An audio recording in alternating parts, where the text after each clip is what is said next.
আসসালামু আলাইকুম বন্ধুরা, কেমন আছেন সবাই? আশা করি সবাই ভালো আছেন। বন্ধুরা, কাতারে ইসরায়েলের হামলার সঙ্গে জড়িত কিছু গুরুত্বপূর্ণ আপডেট নিয়ে হাজির হয়েছে। আজ আপনাদের জানাবো এ হামলায় হামাসের সঙ্গে সম্পর্কিত কোন কোন ব্যক্তি নিহত হয়েছেন এবং কাতারের কোন ব্যক্তির মৃত্যুর খবর এসেছে। সেই সঙ্গে আমরা আরও জানব ইরান, লেবানন এবং সব আরব বিশ্ব, এমনকি পাকিস্তান, তুরস্ক সবাই ইসরায়েলকে কি কড়া হুঁশিয়ারি দিয়েছে এবং ইসরায়েলের প্রধানমন্ত্রী নেতানিয়াহু এবং তাদের স্পিকার কিভাবে বেহায়াপনার সঙ্গে কিছু মন্তব্য করেছে।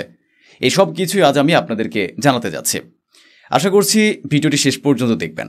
তো চলুন শুরু করি। প্রথম খবর হলো হামাসের নেতৃত্ব, অর্থাৎ তাদের শীর্ষ নেতারা সবাই বেঁচে গেছেন। হামাসের পলিটিক্যাল ব্যুরোর সদস্য সোহেল আল হিন্দি বলেছেন, দোহায় হওয়া ইসরায়েলি হামলায় যেসব নেতাদের টার্গেট করা হয়েছিল তারা সবাই নিরাপদে আছেন। হামাস নেতা খলিল আল হাইয়া বেঁচে গেছেন, তবে তার ছেলে ও ঘনিষ্ঠ সঙ্গী নিহত হয়েছেন। এটি অবশ্যই হামাসের জন্য একটি ধাক্কা।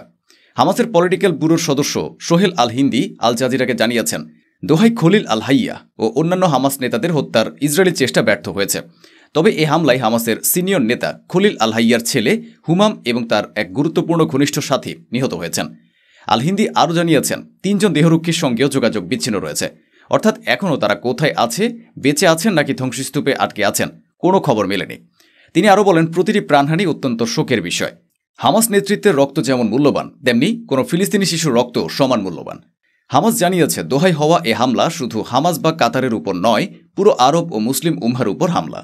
হামাসের পলিটিক্যাল ব্যুরোর সদস্য সোহেল আল হিন্দি আল জাজিরাকে জানিয়েছেন, দোহায় হওয়া এ ইসরায়েলি হামলা আসলে হামাস ও কাতারকে টার্গেট করার পাশাপাশি সব আরব মুসলিম এবং বিশ্বের স্বাধীন মানুষদের উপর হামলা।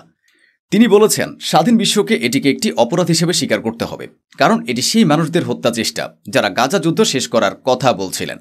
আল হিন্দি বিশ্বজুড়ে এই হামলার বিরুদ্ধে কঠোর ও কার্যকর পদক্ষেপ নেওয়ার আহ্বান জানিয়েছেন। তার কথায় শুধু বিবৃতি আর নিন্দা যথেষ্ট নয়, এখন আপনাদের ইসরায়েলের বিরুদ্ধে কিছু করতে হবে। ইসরায়েলের এ হামলায় হামাসের শীর্ষ নেতাদের মধ্যে অন্যতম খালেদ মাশালের ছেলের মৃত্যুর খবর এসেছে। এছাড়া ইসরায়েলি হামলায় এক কাতারি নিরাপত্তা কর্মকর্তা নিহত হয়েছেন, এ কথাও জানানো হয়েছে। এখন প্রশ্ন হচ্ছে, কাতার কি এর বদলা নেবে? কারণ রক্ত তো কাতারেরও ঝরেছে।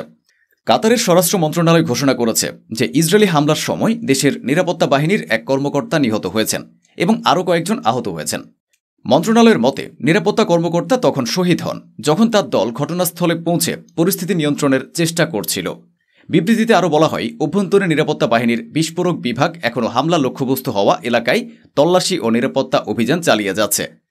কাতারের উপর হওয়া ইসরায়েলি হামলার পর হিজবুল্লাহর পক্ষ থেকেও প্রতিক্রিয়া এসেছে। তারা বলেছে, দোহার হামলা অপরাধের এক নতুন মাত্রা। দোহায় হামাসের নেতৃত্বকে লক্ষ্য করে চালানো ইসরায়েলি হামলায় তীব্র নিন্দা জানিয়ে এটিকে কাতারের সার্বভৌমত্বের উপর হামলা বলে উল্লেখ করেছে হিজবুল্লাহ। হিজবুল্লাহ তাদের বিবৃতিতে বলেছে, এই কাপুরুষোচিত অপরাধ প্রমাণ করেছে যে জায়নিস্ট সরকার কতটা অশুভ ও বেহায়াপনার সীমায় পৌঁছে গেছে।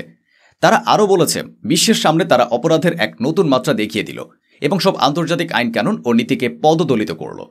হিজবুল্লাহর ভাষ্য অনুযায়ী ইসরায়েল এখন প্রকাশ্যে দেখিয়ে দিচ্ছে যে তারা যে কোনো সময় যে কোনো স্থানে অন্য দেশের ভূখণ্ডে হামলা চালাতে পারে। হিজবুল্লাহ আরব ও মুসলিম দেশগুলোর প্রতি আহ্বান জানিয়েছে যাতে তারা আমেরিকার উপর চাপ সৃষ্টি করে, যেন ওয়াশিংটন সবাইকে দেওয়া নিঃশর্ত সাহায্য বন্ধ করে। এদিকে লেবাননের ভেতরে হিজবুল্লাহর উপর চাপ বাড়ছে যে তারা আমেরিকার প্রস্তাব অনুযায়ী অস্ত্র সমর্পণ করুক, যার বিনিময়ে ইসরায়েলের সঙ্গে চুক্তি করা হয়েছে যে তারা দক্ষিণ লেবানন থেকে পিছিয়ে আসবে এবং হামলা থামাবে। এই ভিডিওতে ইয়েমেনের হুতিদের একটি বিবৃতি আছে, সেটাও আমি আপনাদেরকে বলবো। তবে তার আগে জেনে নিন ইসরায়েলের বার্তা কি। ইসরায়েলের পক্ষ থেকে যে বার্তা এসেছে তা খুবই ভয়ঙ্কর। বলা হয়েছে এটি পুরো মধ্যপ্রাচ্যের জন্য একটি বার্তা। ইসরায়েলের পার্লামেন্ট, যাকে কনেসেট বলা হয়, তার স্পিকার এম.এল. ওয়াহা দোহায় চালানো হামলার ভিডিও সোশ্যাল মিডিয়ায় প্রকাশ করে আরবিতে লিখেছেন, এটি পুরো মধ্যপ্রাচ্যের জন্য বার্তা। অর্থাৎ বুঝে নিন, আমরা মধ্যপ্রাচ্যের যে কোনো জায়গায় তোমাদের উপর হামলা চালাবো। তুরস্কের পক্ষ থেকেও বিবৃতি এসেছে যে সন্ত্রাসবাদ এখন ইসরায়েলের রাষ্ট্রীয় নীতি হয়ে গেছে। তুরস্ক বলেছে, দোহায় চালানো হামলা প্রমাণ করেছে যে ইসরায়েল যুদ্ধ শেষ করতে একেবারে আগ্রহী নয়। তুরস্ক আরও বলেছে, ইসরায়েল আঞ্চলিক সম্প্রসারণ আর সন্ত্রাসবাদকে তার রাষ্ট্রীয় নীতি বানিয়ে নিয়েছে। নেতানিয়াহু এবং ইসরায়েলের প্রতিরক্ষা মন্ত্রী ইসরায়েল কার্জ, তারা দুজনই এই হামলাকে ন্যায্য বলে দাবি করেছেন। ইসরায়েলি প্রধানমন্ত্রী বেনিয়ামিন নেতানিয়াহু এবং প্রতিরক্ষা মন্ত্রী ইসরায়েল কার্জ বলেছেন, দোহায় অভিযান সম্পূর্ণ ন্যায্য, আমরা পুরোপুরি এটি জাস্টিফাই করি। তারা আরও বলেন, জেরুজালেমে যে হামলা হয়েছে এটি তারই বদলা। হুতিদের নেতারা আরব বিশ্বকে সতর্কবার্তা জারি করেছেন। হুতিদের সুপ্রিম পলিটিক্যাল কাউন্সিলের প্রেসিডেন্ট মাহাদি আল মাসাদ বলেছেন, দোহায় যা ঘটেছে তা অন্য দেশগুলোতেও ঘটবে যদি আমরা সকলে মিলে এই হুমকি মোকাবিলা না করি। জিসিসি থেকে একটি বিবৃতি এসেছে। মধ্যপ্রাচ্যের 6টি উপসাগরীয় আরব দেশ বাহরাইন, কুয়েত, ওমান, কাতার, সৌদি আরব এবং সংযুক্ত আরব আমিরাত নিয়ে গঠিত আঞ্চলিক রাজনৈতিক, অর্থনৈতিক ও সামরিক জোট জিসিসি ইসরায়েলের এ হামলাকে কাপুরুষোচিত ও ঘৃণায় ভরা বলে অভিহিত করেছে।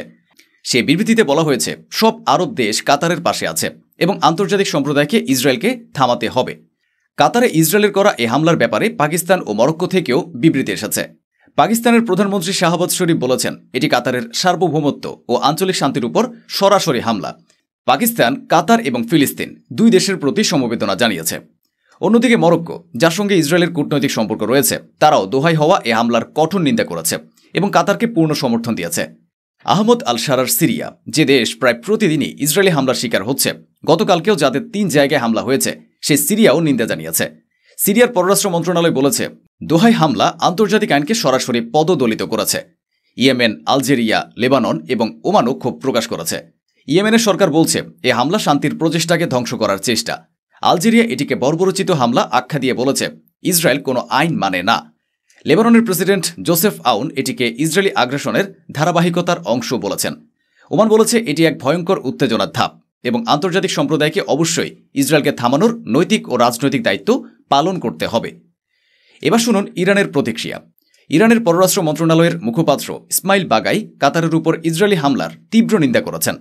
তিনি একে ভয়ঙ্কর অপরাধ, আন্তর্জাতিক আইন এবং জাতিসংঘ সনদের প্রকাশ্য লঙ্ঘন বলে অভিহিত করেছেন। ইসমাইল বাগাই বলেছেন, এ হামলা কাতারের সার্বভৌমত্ব ও সীমান্তিক ক্ষমতার উপর সরাসরি আঘাত। তিনি সতর্কবার্তা দিয়েছেন, যদি বিশ্ব নীরব থাকে তবে ইসরায়েলি অপরাধ শুধু ফিলিস্তিনে সীমাবদ্ধ থাকবে না, বরং পুরো পশ্চিম এশিয়াকে বিপদের মুখে ঠেলে দেবে। তিনি একদমই ঠিক বলেছেন। অন্যদিকে ইসরায়েলি সরকারের দাবি, তাদের লক্ষ্য ছিল দোহায় অবস্থানরত হামাস নেতৃত্ব। ইসরায়েলি চ্যানেল কান রিপোর্ট করেছে যে এই অভিযানে মার্কিন গোয়েন্দা সংস্থা সহযোগিতা দিয়েছে। তবে নেতানিয়াহু উল্টো কথা বলছেন। আমি সেটাও জানাবো। এদিকে এক উচ্চপদস্থ কাতারি কর্মকর্তা ইসরায়েলকে কঠোর ভাষায় আক্রমণ করে বলেছেন, দোহায় এই হামলাটি সেই সময় হয়েছে যখন কাতার মার্কিন প্রতিনিধি স্টিভ উইটকফের তৈরি করা হোস্টেজ ডিল ফ্রেমওয়ার্ক এগিয়ে নেওয়ার চেষ্টা করছিল। অর্থাৎ নেতানিয়াহু শান্তি চান না। হোয়াইট হাউসের এক কর্মকর্তা বলেছেন, আমেরিকার কাছে খবর ছিল যে আজ নেতানিয়াহু ও আইডিএফ কাতারের ভেতরে কি করতে যাচ্ছে। ইনি হলেন কনসেটের স্পিকার আমির ওহানা, যিনি এই ভিডিও প্রকাশ করেছেন। এটি সেই ভবন যেখানে বলা হচ্ছে হামাস নেতারা ছিলেন, যেখানে দেখা যায় প্রথমে একটি আঘাত হয়, তার পরপরই আরেকটি আঘাত হয়, অর্থাৎ একেবারে হত্যার উদ্দেশ্যেই এই হামলা চালানো হয়েছে। এরপর আমির ওহানা লিখেছেন, this is a message to all of the middle east. পুরো মধ্যপ্রাচ্যের জন্য এটি একটি বার্তা, অর্থাৎ প্রকাশ্যে হুমকি, যে কোনো জায়গায় ঢুকে হত্যা করা হবে। বেনিয়ামিন নেতানিয়াহু তার এক্স হ্যান্ডেল টুইটারে পোস্ট করেছেন এবং প্রধানমন্ত্রীর অফিস থেকেও জানানো হয়েছে, আজ হামাসের শীর্ষ নেতাদের বিরুদ্ধে যে অ্যাকশন নেওয়া হয়েছে সেটি সম্পূর্ণ স্বাধীনভাবে, শুধুমাত্র ইসরায়েলের অপারেশন হিসেবে সম্পন্ন হয়েছে। এর সঙ্গে অন্য কারো কোনো সম্পৃক্ততা নেই।